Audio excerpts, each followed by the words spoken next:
Good din morning ako, detailed outline for comparing and contrasting sa pre-test and post-test result of a linguistic landscape study. From my introduction, ang background of the study is linguistic landscape studies examines the use of language that can be seen in public spaces such as signs or billboards or something.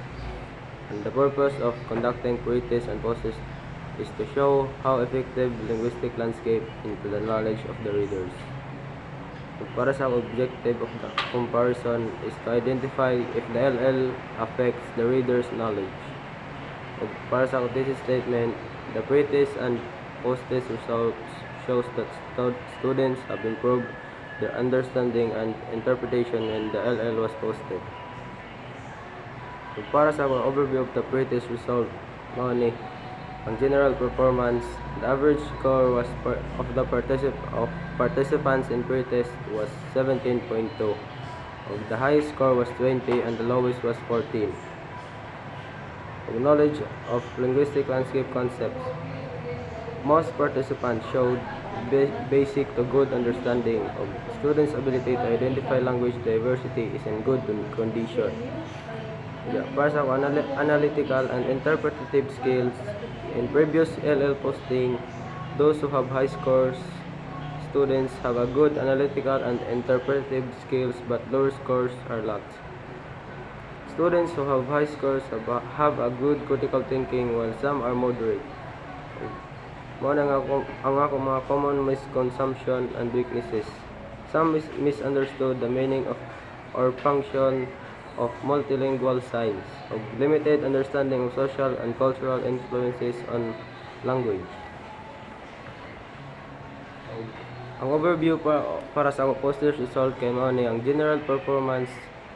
The average score of the post-test was 18.4. 4 of the participants got a perfect score 20 and the lowest was still 14 but most of them improved.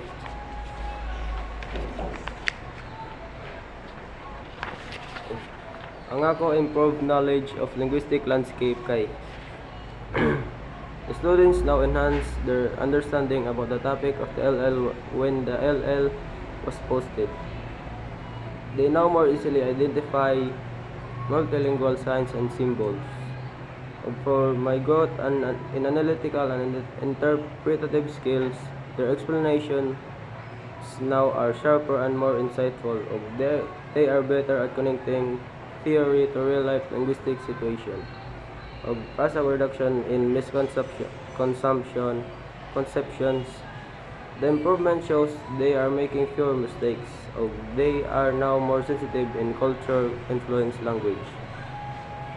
Para sa comparison and contrast of pre-test and post-test results kay Moni, ang overall comparison is the average score increases from only 17.2 in pre-test to 18.4 in the post-test. O nga ko, statistical evidence kay mauni sila.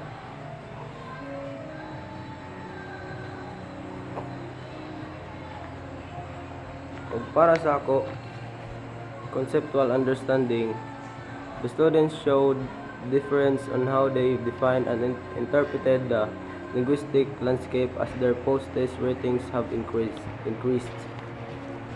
Their knowledge at multilingualism, language policies, and language dominance also increased. Para sa ako, analytical and critical thinking abilities, their identifying ability of patterns and meaning of linguistic sign also increased based on the pre-test and post-test survey.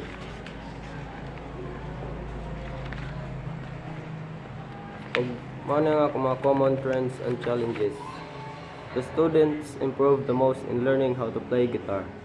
Of the challenges they faced was some of them are lack of understanding and analyzing the linguistic landscape. O para sa interpretation of results, mao na ang what the improvement indicates. The increase of scores shows that teaching methods and activities was effective.